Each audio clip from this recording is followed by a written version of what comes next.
medium change.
आपकी जो नीचे वाला है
बेसिकली मेरी मोटिवेशन थी उस चीज़ को स्टडी करना थी क्योंकि पीजीटी का स्टेट ऑफ मैटर है कि just after just big bang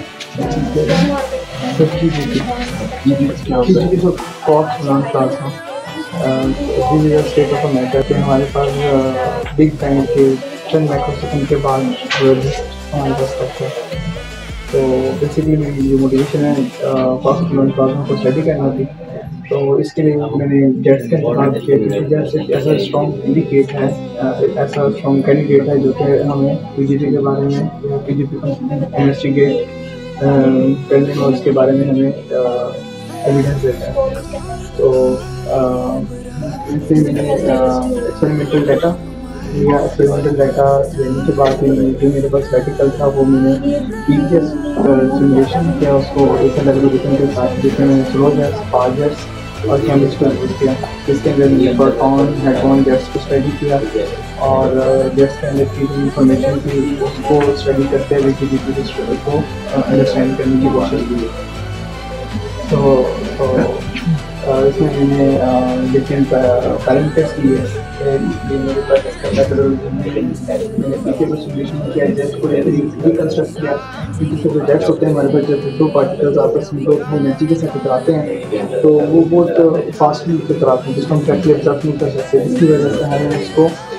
reconstruct करने की ज़रूरत पड़ती है। तो हमने ये डिफरेंट इसके लिए हम ये डिफरेंट एल्गोरिथम यूज़ करते हैं जिसकी वजह से हम उसको मतलब पीछे से आगे की तरफ देखते हैं ताकि हम उस चीज़ को स्टडी कर सकेंगे। तो उसके लिए हमने डिफरेंट एल्गोरिथम को यूज़ किया और उसको डिफरेंट पैरामीटर्स के ऊपर किया, जिसके अंदर मेरा बिजनेस का रेडियस था वो 0.2, 0.4, 0.5 और मैक्सिमम रेबिलिटी 0.9 - R के पैरामीटर्स को यूज़ करते हैं जिसको मैंने सिमुलेट किया। ये मेरे पास प्रोटॉन फ्यूजन का फ्यूजन जो है 0.502 इलेक्ट्रॉन वोल्ट के ऊपर, और ये मैंने डिफरेंट जो पैरामीटर्स जो मेरे पास रिजल्ट आए हैं एक्सपेरिमेंटल डाटा के साथ उसको कंपेयर करें। तो इसमें फिर मैंने देखा कि हमारे पास दो जगह हमने इसको रिकन्स्ट्रक्ट किया। तो हमारे पास उसमें हमने यूज़ किया था पीछे में मोंटे कार्लो कंडीशंस को यूज़ किया था। और हमने देखा जो हमारे पास एक्सपेरिमेंटल डाटा है और जो हमारे पास पीछे के जरिए से डाटा है वर्क, तो उसके अंदर काफ़ी डिफरेंस प्राप्त होता है। तो उसके बाद मैंने देखा कि हमारे हमारे पास पार्टिकल आपस में टकराते हैं और वो एक कौन की शेप में आते हैं। जब इसका रेडियस कम होता है तो इसका मतलब ये है कि हमारे पास उसमें कम पार्टिकल्स आ रहे हैं। और जब हम हमारे पास जब स्टार्ट में देखा कि हमारे पास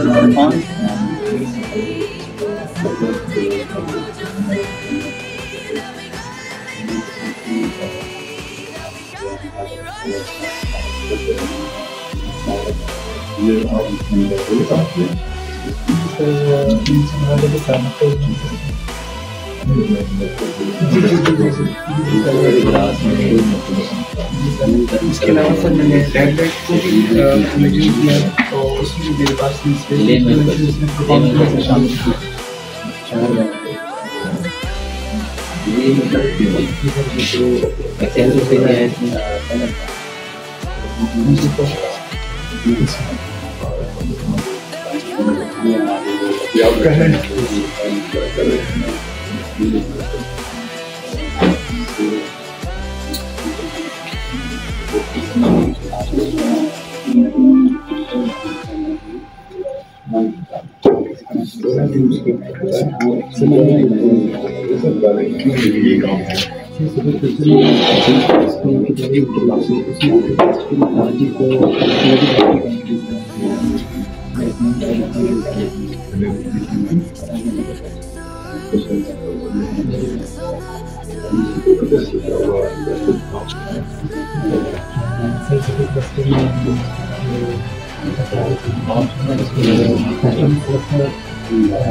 So हमारे पास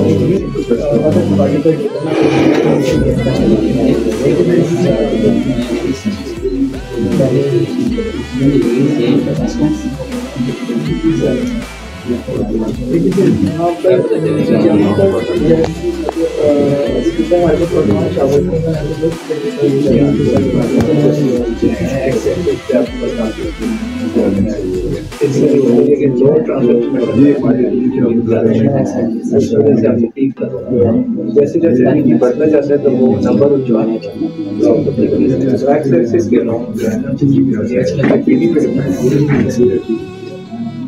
रिस्पेक्ट से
So ist ein Leben, da aktiv.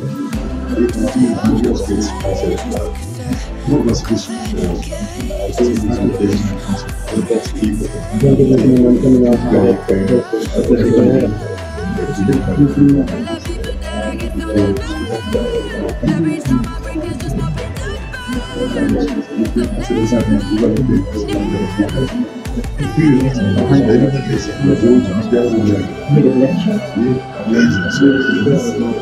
क्या होता है ऊपर तक पड़ती नजर आ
आप जो है पेनिट्रेट मोशन है ना ट्रांसवर्स दैट के अलावा आपकी ड्रीम चल रही है और तो एक्स और वाई में क्या पार्ट करते हैं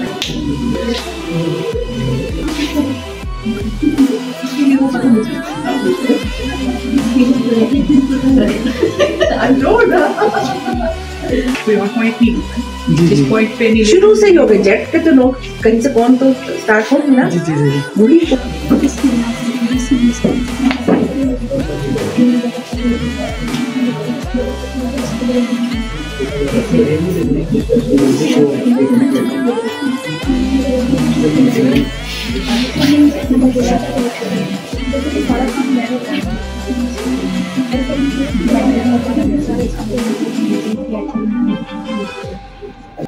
जी पोल्यूशन है जो उसके अंदर हमारे पास पोल्यूशन हो रहे हैं और जितने हमारे पास हमारे पास हो रहे हैं वो कम होते जा रहे हैं तो इवेंट्स कम होने का मतलब इवेंट्स का हमारे पास स्पेसिफिक है यील्ड कम होगी इसका मतलब ये है अभी आपने कहा यील्ड का मतलब यील्ड का मतलब है कि हमारे पास वहाँ पर जो प्रोटॉन्स के नए पार्टिकल्स की बनने की जो रेशियो है वो कम हो गई जी इससे QGP से कैसे रिलेट करते हैं तो हमारे पास ये क्योंकि डेंस प्लेट होती है तो जैसे कि इंक्रीज करता है तो इसमें हम ये देखते हैं कि हमारे पास जो पार्टिकल्स हैं उसमें नए पार्टिकल्स को देखते हैं नहीं एक मिनट अभी जब कोलिजन हुआ तो यहाँ पे कौन कौन से पार्टिकल्स यहाँ पर से काफ़ी पार्टिकल्स हैं जैसे क्रेयॉन्स हो गए और काफ़ी पार्टिकल्स हमारे पास QGP जो है ये कहाँ पे होते हैं किसके साथ एसोसिएट हुए सर ये QGP है वो एंडी स्टेट है जो पार्टिकल एग्जिस्ट होते हैं प्रोटॉन शामिल बिल्कुल कम मोमेंटम पे हो रहा है सर ये है मोमेंटम जो होता है अभी स्टार्ट पे QGP नहीं होगा लेकिन इसको आप बिग बैंग से रिलेट कर रहे हैं ना कि बिग बैंग के बाद जो कुछ और QGP है वो रजिस्ट करता है जो इसको देखना चाह रहे हैं आप यहाँ पे बेसिकली ब्लैक को यहाँ पे क्रिएट करते हैं और उससे जो रीजन निकलते हैं उसको तो वो जो आप कह रहे हैं वो तो कह रहे हैं big after the big bang तो वहाँ पर इस तरह से कहते हैं कि आफ्टर से क्या हो रहा है आफ्टर के बाद और यहाँ पे क्या होता है यहाँ तो आप मोमेंटम से देते हैं टाइम को नहीं देते मोमेंटम से नहीं टाइम पे कैसे रिलेट करें उस टाइम जो उस टाइम स्टेज थी अच्छी टाइम की हमारे जो बस के लगे यात्रा रहा उसे यहाँ से नहीं, मैं देखिए वो तो जो होना तो होगा, हम तो उसको यहाँ सिमुलेट करना चाह रहे हैं। मेरे सर में बिग बैंग से नोट है, उसके बाद जो इवेंट को हम थियोरेटिकली देखते हैं, एक्सपेरिमेंटली देखते हैं, ऐसे ही है ना, अगर मैं सही समझ रहा हूँ तो अब ये आपने कोलिजन करा दिया, बिग बैंग करा दिया ना, सन के आपने, ठीक है, बिग बैंग हो गया। अब QGB की प्रेजेंस को आप कैसे साबित कर रहे हैं, ये नहीं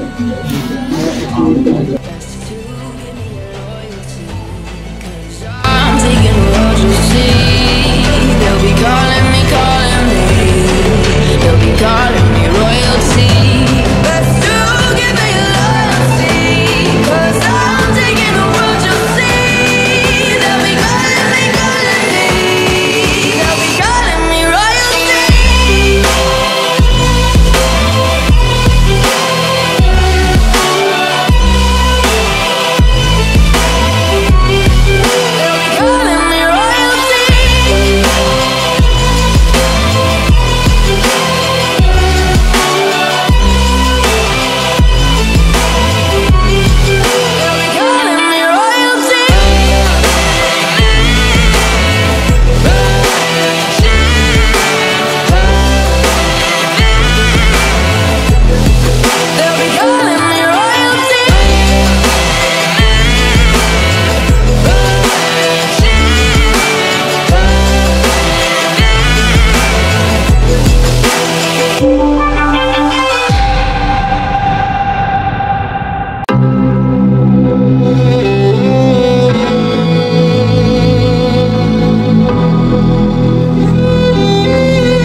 हमारे स्टूडेंट्स भी इस तरह के इवेंट्स में अगर जाएं तो उनकी कह लें कि इनिशियल एक प्रेपरेशन